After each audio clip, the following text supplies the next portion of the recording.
Sean bienvenidas y bienvenidos a Cuidado Mujeres en Resistencia, un espacio donde nos encanta sensibilizar a otros y otras sobre problemas reales que enfrentamos como mujeres en Honduras, ¿verdad? Hoy queremos hablar de algo que parece lejano, pero que está en cada conversación, en cada mensaje reenviado en WhatsApp y en cada decisión que tomamos rumbo a las elecciones, la desinformación. La desinformación no solo confunde, sino que divide, manipula y condiciona nuestro voto, especialmente de las mujeres, quienes históricamente hemos enfrentado barreras para participar plenamente en política. Por eso hoy nos preguntamos, ¿cómo podemos votar con claridad en medio de tantas noticias falsas, discursos de odio y mensajes que buscan también asustarnos? ¿Cómo nos protegemos? ¿Cómo conversamos con nuestras familias? Y sobre todo, ¿cómo decidimos desde la información y no desde el miedo? Hoy nos acompañan dos observadoras internacionales, pues que nos acompañarán en este proceso de elecciones 2025. El primero se trata de Ileana Jiménez del Partido del Trabajo, que viene desde México. Ileana, muchas gracias por estar con nosotros. Muchísimas gracias por la invitación. Siempre muy contenta de poder acompañar al pueblo hondureño en estos procesos. Muchísimas gracias. Y también nos acompaña Paula Jiménez, representando a Infonodal, que viene desde Argentina. Paula, mucho gusto. Muchas gracias por la invitación, feliz de estar aquí en Honduras. Bueno, bienvenidas a ambas y antes de iniciar quiero que entremos un poquito en contexto y veamos un breve video sobre el tema de la desinformación en tiempos electorales que nos afecta específicamente y que ataca específicamente a las mujeres.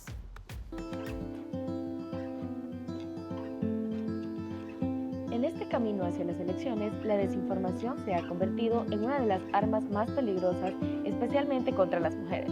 Las narrativas falsas y los discursos manipulados no solo confunden a la ciudadanía, también refuerzan estereotipos y atacan directamente a lideresas, candidatas y mujeres que opinan en el espacio público.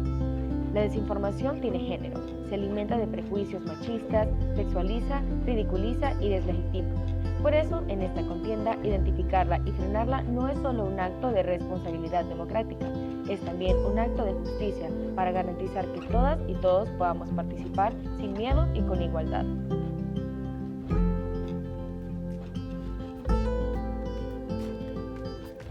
Bien. Y ya para empezar de lleno en esta conversación, ambas ya han estado anteriormente aquí en las elecciones de Honduras, ¿verdad?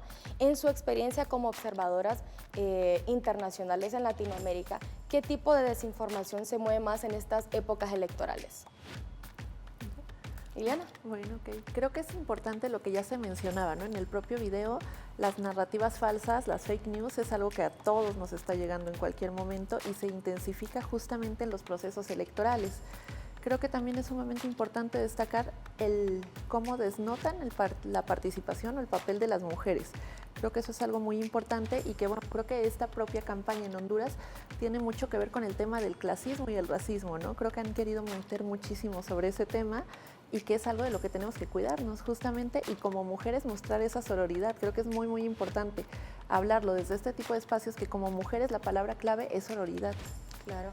¿Paula? Yo creo que hay un elemento central que tiene que ver con cómo el consumo digital diario a través de teléfonos celulares, de smartphones, de distintos instrumentos de acceso a la virtualidad, hace que estemos permanentemente consumiendo reels, TikToks, distintos materiales audiovisuales que lo que hacen es confundir y sobre todo en un contexto electoral con noticias que tienden a difamar, creo que en el caso de Rixi y que también en el caso de Xiomara, atentaron contra la figura de ellas como mujer. Claro. Y eso fue uno de los factores que se pudo ver durante la campaña que fueron utilizados por la oposición para golpear a la candidata y para generar esta estrategia de desinformación que atacaba su figura de mujer, sexualizándola, poniéndola en lugares que obviamente lo que hacen es pretender ponerla en un lugar de vulnerabilidad y en un lugar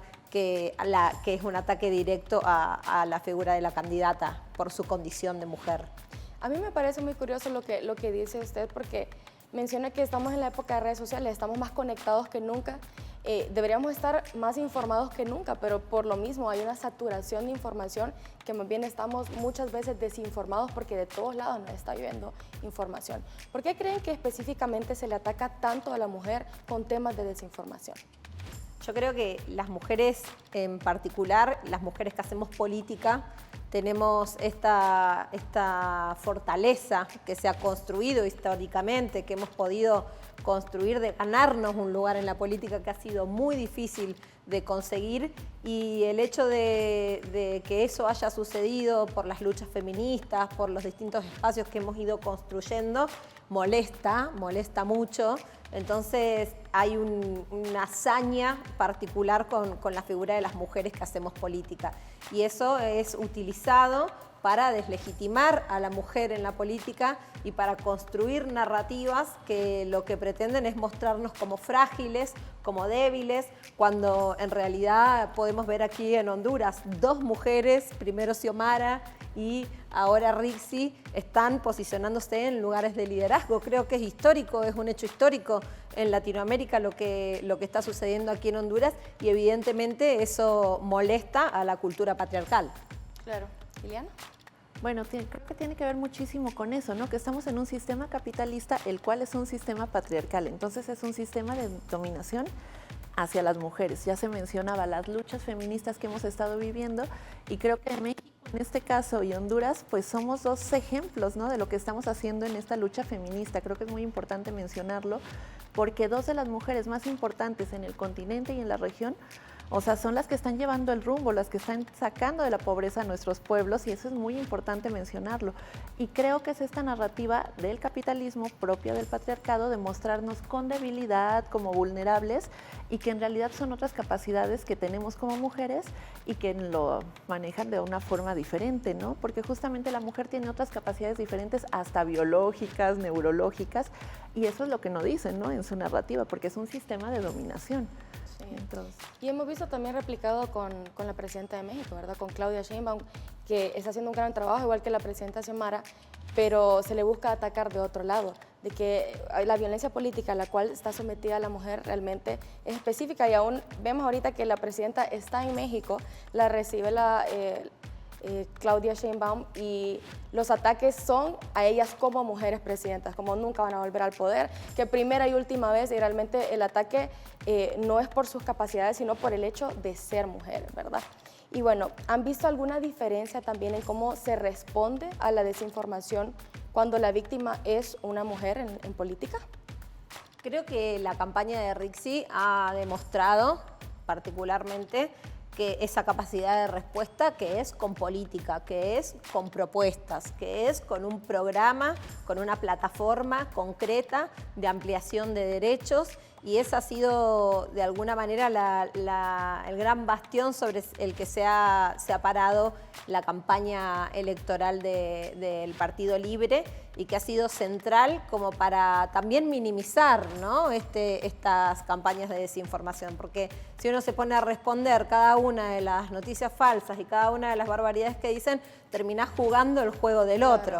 Entonces la respuesta, creo que haber puesto siempre la plataforma política y la continuidad del proyecto político que Xiomara deja como legado, ha sido la respuesta más eficiente, ¿no? Responder a la desinformación con propuestas políticas, y creo que ha sido muy acertado en ese sentido. Liliana, y bueno, no sé si quería agregar algo al respecto. no, claro, que se ha hecho una campaña de propuestas. Justamente esa es la gran diferencia entre los otros candidatos, porque son campañas vacías, no tienen propuestas, simplemente son campañas de desinformación, campañas de miedo, campañas de odio, pero no hay una propuesta clara, ¿no? Creo que es algo que está ayudando finalmente la campaña, porque pues no hay una oposición real, ¿no? Ni siquiera tienen la capacidad de responderles, ¿verdad? ¿Y cómo podemos diferenciar, ¿verdad?, entre información real y un contenido que sea manipulado, específicamente en casa, ¿verdad? ¿Cómo le enseñamos a nuestros familiares, tal vez ya de mayor edad, que incluso nosotros a veces que somos, tenemos más facilidad con la tecnología, nos podemos confundir? ¿Cómo le podemos enseñar a esas personas cuando una noticia está manipulada o es falsa? Bueno, creo que hay una formación militante que tenemos que tener en relación al abordaje que se hace de las redes sociales, en relación a qué fuentes consultar, no siempre con mirar quién está difundiendo, quién es el actor que distribuye la información y poder identificar, poder ir a chequear, no quedarse con lo primero que uno ve, porque en esta etapa de la instantaneidad, donde uno va pasando el teléfono y va pasando de una cosa tras otra, en el medio aparecen esta desinformación y estas noticias falsas. Entonces, si se queda con esa primera impresión, por ahí sale a repetir algo que ni siquiera ha chequeado, ¿no? Y lo vemos permanentemente en Latinoamérica. Entonces, me parece que un trabajo político de alfabetización digital que tenemos que hacer es aprender a chequear las fuentes y siempre ir a fuentes confiables para poder contrastar con eso que estamos consumiendo permanentemente, que en general es chatarra, ¿no? Claro que sí. Claro, creo que este proceso de alfabetización digital tiene que ver con eso, ¿no? Con un pensamiento crítico, el que desde la casa te cuestiones, y no tiene que ver solamente con el contenido digital, sino que un tema de pues sí, del siempre estar pendiente de ver qué estar haciendo, y eso se tiene que hacer desde las primeras infancias, porque después cuando empiezas a hacer un consumismo, es lo que dice, ¿no? Por ejemplo, Byung-Chul Han, hay mucha información, pero eso no significa que sea verdad. Entonces, ¿cómo es que vas a poder hacer esto? Porque muchas veces el propio algoritmo te va mencionando, pero no podemos olvidar que es parte de este sistema capitalista. Lo que está haciendo es venderte, o sea, finalmente es vender un producto, y lo que tienes que hacer es eso, ser más crítico, verificar las fuentes, quién lo está diciendo y quién es el que está poniendo el dinero en ese medio de comunicación, en estas redes sociales, que es muchas veces lo que no vemos y lo que muchas veces menos analizamos, lo que está atrás, qué intereses económicos están detrás de todos estos, pues sí, medios y sistemas. Eso es bien importante porque puede ser que pensemos que nos estamos informando a través de las redes sociales y vamos a ver a los medios, pero también quién está también detrás de esos medios, qué papel juegan los medios de comunicación también, no propiamente de redes sociales, pero los medios de comunicación en la manipulación de información. Yo creo que lo que hacen finalmente es construir narrativas y matrices de opinión que van perforando en la opinión pública y que van construyendo una mirada que se generaliza respecto de la política y que obviamente siempre tiende a atacar a los sectores políticos más progresistas, lo cual obviamente va generando un desgaste, como en el caso, por ejemplo, de Argentina, ocurrió con la figura de nuestra expresidenta Cristina Fernández de Kirchner, que con esta narrativa de la corrupción fue totalmente golpeada y hoy se encuentra presa injustamente, ¿no? Entonces hay algo que se va caldeando, un clima que se va construyendo a través de los medios de comunicación y a través de las plataformas digitales que después evidentemente penetran en la subjetividad de las personas y producen consecuencias, por ejemplo, en este caso, la decisión respecto del voto, ¿no? Claro. Pues sí, tiene que ver justo con los intereses económicos. Ya se decía, por ejemplo, aquí en Honduras, 10 son las familias más ricas, las que manejan 25 de las empresas más grandes, y esas mismas empresas son las que manejan los medios de comunicación. Finalmente ellos son los que van creando esta narrativa, ya lo decía en el comentario anterior, de miedo, de incertidumbre, de crear terror. ¿Y por qué están atacando a los sistemas progresistas? No es nada más por ser progresistas, no, es porque vamos a atacar sus intereses económicos. Creo que esa es la base de todo. Y por eso es que van creando este tipo, pues sí, de circunstancias de miedo, ¿no? Ya lo decían en la doctrina del shock, porque finalmente no te están dejando que tú pienses, sino que te están dando todo, consumiéndolo, o sea, para que eso sea lo que te genera el miedo y ni siquiera te hace tener esa capacidad de pensar o de criticar. Sí, y no se queda, ¿verdad?, en el miedo, pero realmente, ¿qué efecto tiene la desinformación finalmente en el voto? Ustedes lo han visto también en otras, han sido partícipes de otros procesos, ¿verdad? ¿Qué efecto han visto que ha producido en otros países y que corremos también el peligro aquí en nuestro país de que suceda si dejamos que la desinformación manipule el voto de la ciudadanía?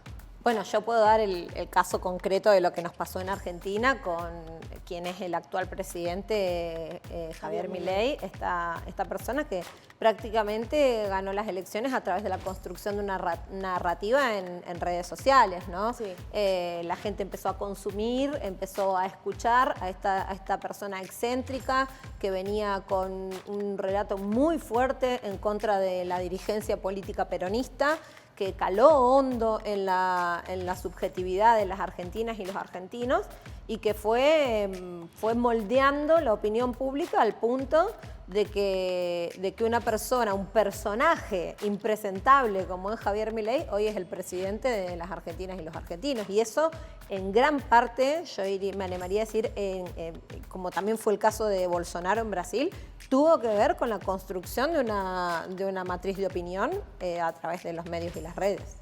¿Por qué somos tan susceptibles a ese tipo de campañas, me pregunto?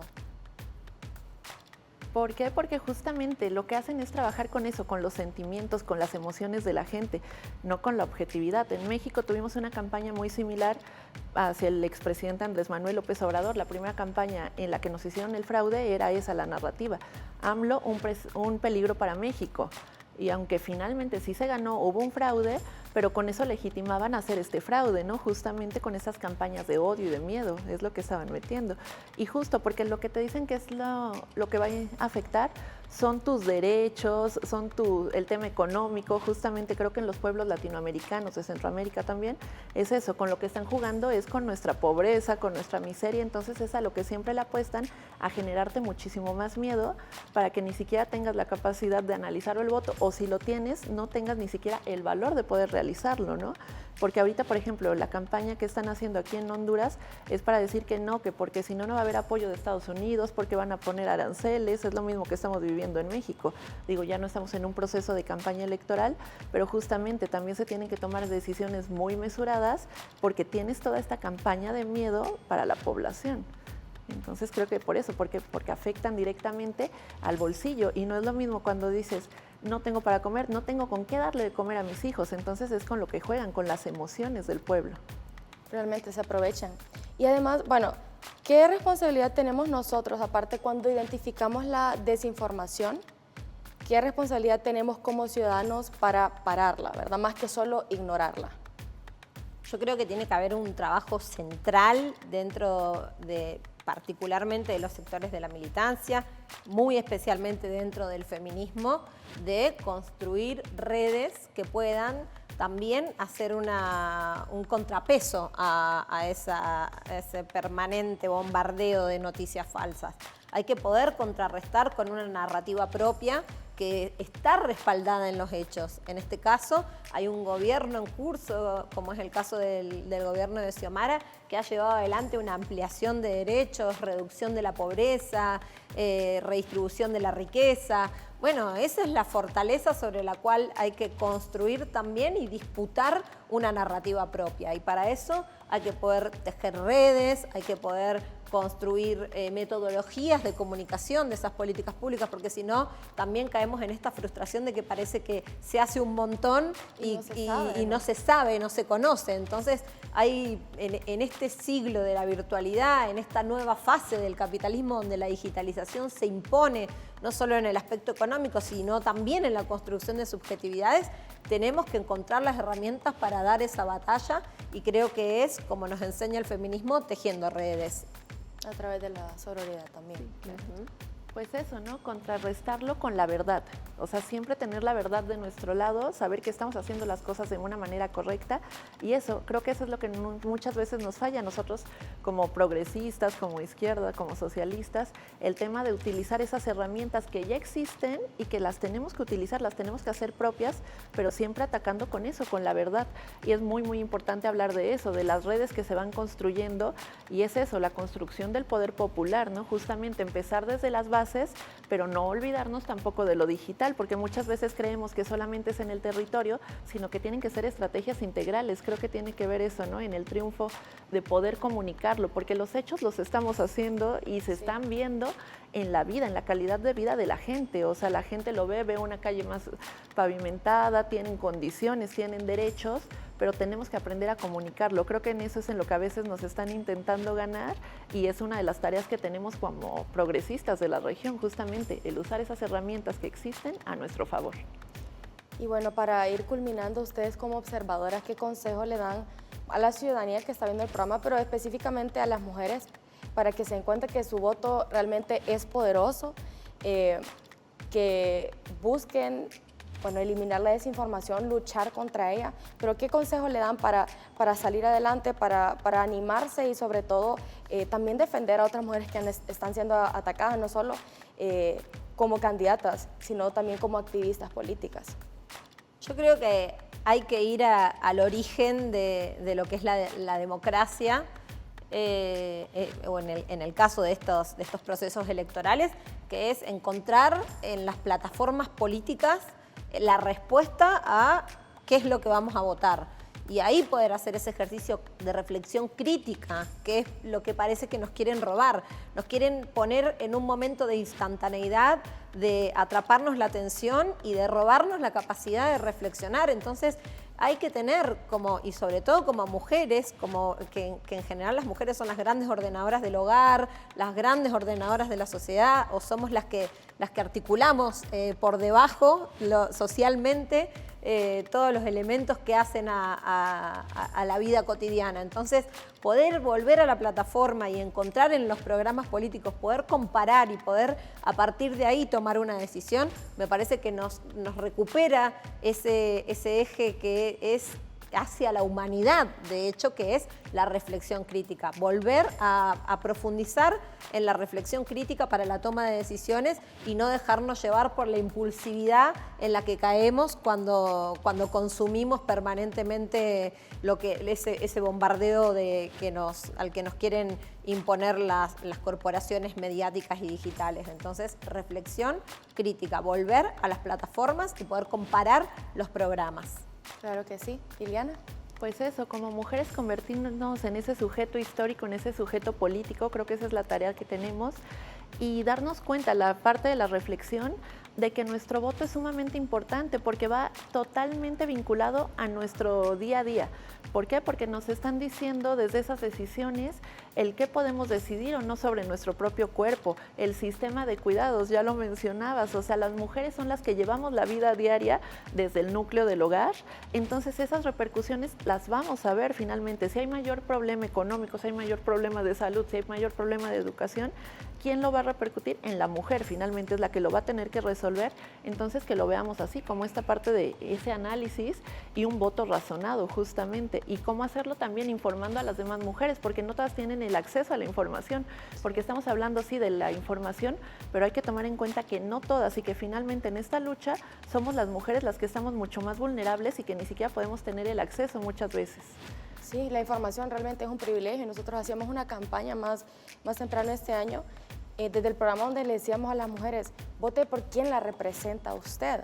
Vote quien la entienda, usted quien entienda sus derechos, quien ha sido también sistemáticamente oprimida por el simple hecho de ser mujer. Entonces, entender eso y volver a la raíz de eso, creo que nos ayuda a ser más capaces a la hora de tomar una decisión. Y bueno, hoy entendimos que la desinformación no es un error ni un chisme, sino una estrategia para que no pensemos, para que no cuestionemos y no decidamos con libertad. Y pues las mujeres hemos cambiado la historia muchas veces. La vamos a volver a cambiar, pero solo si votamos informadas, conscientes y también libres de miedo. Que nadie decida por nosotras, que nadie use la confusión como arma. El voto de las mujeres siempre ha sido poderoso y esta vez pues no será la excepción. Quiero agradecerles por estar hoy con nosotros y nosotras. Ha sido el tiempo corto, pero la verdad que hemos sacado mucho provecho y me da mucho ánimo el hecho de que mujeres tan preparadas estén aquí como observadoras, porque me llena de orgullo realmente de que estén tan preparadas, que sepan tanto también del movimiento feminista y que estén tan conscientes de nuestra posición aquí en Honduras. Así que muchísimas gracias. Gracias a vos, Valeria, un gusto estar aquí. Gracias, Vale, muchísimas gracias también al país, ¿no?, por permitirnos vivir y ser parte de estos procesos históricos para el pueblo hondureño. Claro que sí, va a ser histórico y bueno, gracias a ustedes también por acompañarnos en esta conversación desde casa. Ahora seguimos con nuestro segmento de Hablando de Arte, ese segmento donde nos damos la libertad de hablar de cultura, del segmento artístico, con artistas, mujeres de todo el país. Y pues en esta ocasión nos fuimos al Museo para la Identidad Nacional, donde vimos la exposición de El Body Bear de la Embajada de Alemania en conjunto con artistas hondureños. Así que vamos a verlo.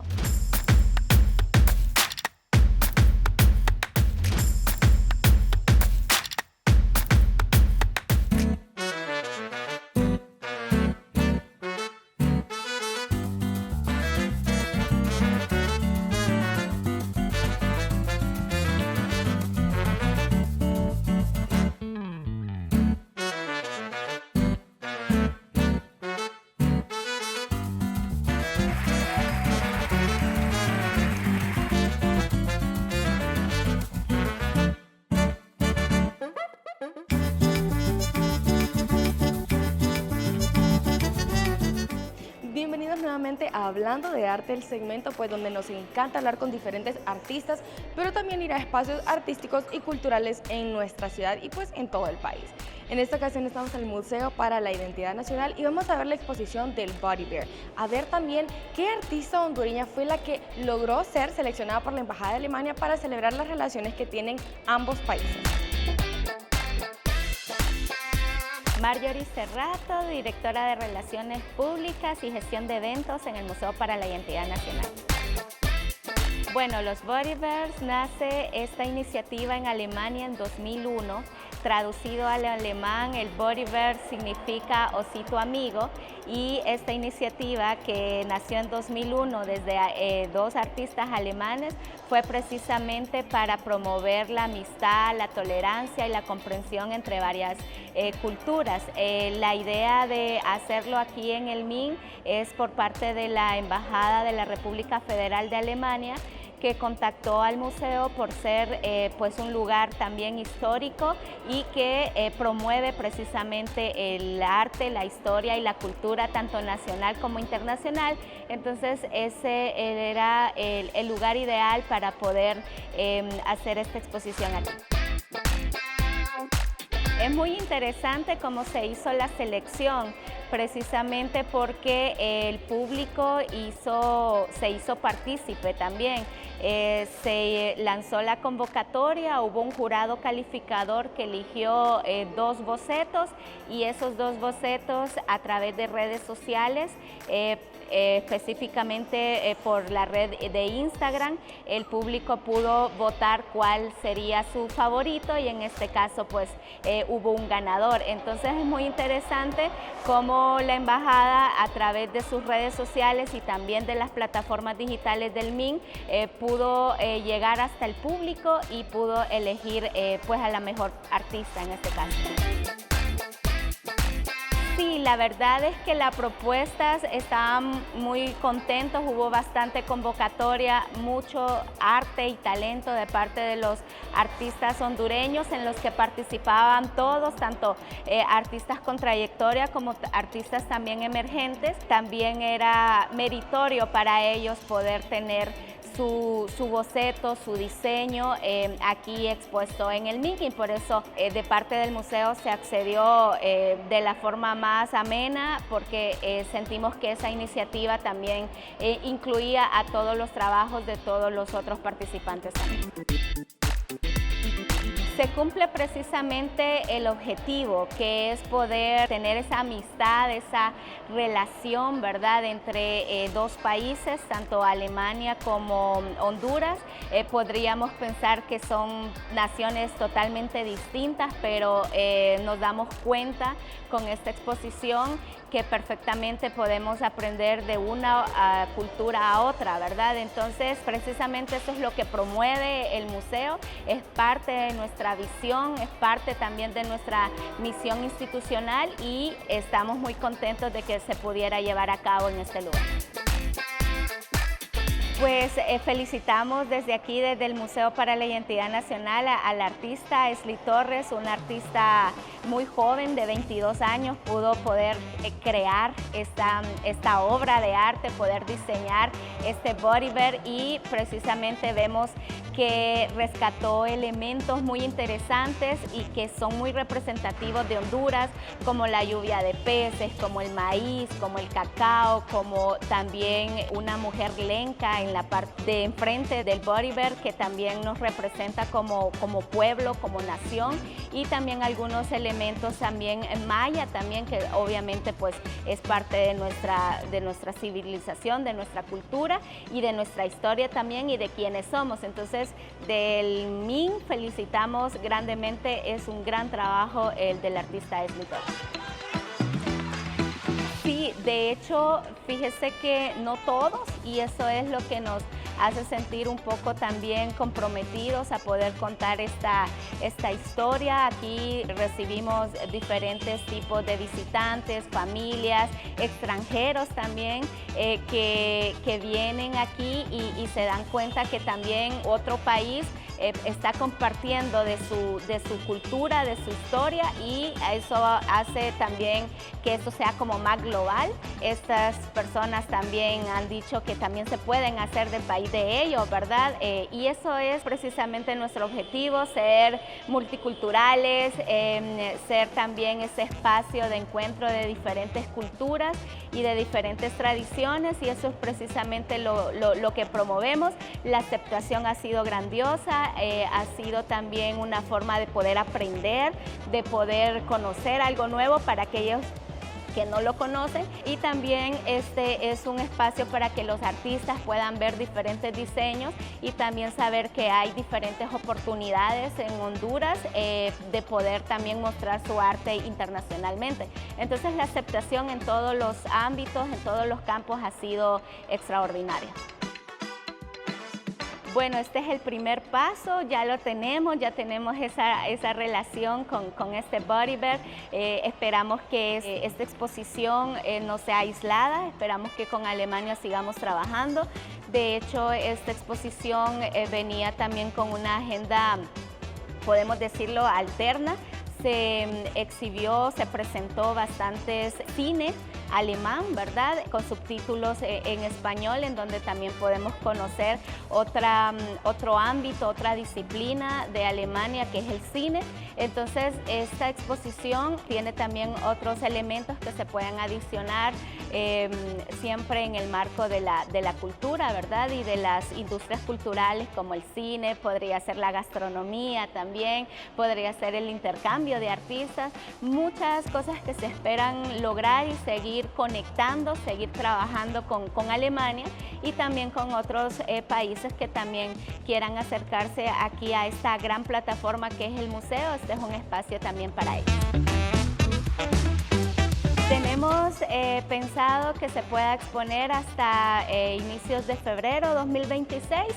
Todo va a depender pues de esa comunicación que tengamos con la Embajada de Alemania y también pues el espacio que tenemos aquí en el museo. En 2026 el museo cumple 20 años de fundación y va a ser también un año de muchas actividades, de muchas inauguraciones, de muchos eventos que conecten con nuestro público. Así que desde ya también están invitados a toda esa agenda que tenemos preparado para 2026. Esperamos que el Body Bear tengan el tiempo para febrero 2026, que puedan tener el tiempo de venir al MIN, de poder conocer de primera mano y ver los detalles del Body Bear y de los demás bocetos que tenemos en exhibición. Y agradecemos también a la Embajada de Alemania por tomarnos en cuenta, por considerarnos aquí el espacio y poder hacer ese trabajo extraordinario con los artistas y con todo lo que ahorita podemos disfrutar aquí en el MIN. Con esta mirada a la exposición del Body Bear en el MIN, despedimos este espacio que celebra el diálogo cultural entre Alemania y Honduras. Gracias por acompañarnos en Hablando de Arte y en esta semana de cuidado, Mujeres en Resistencia. Los esperamos la próxima semana.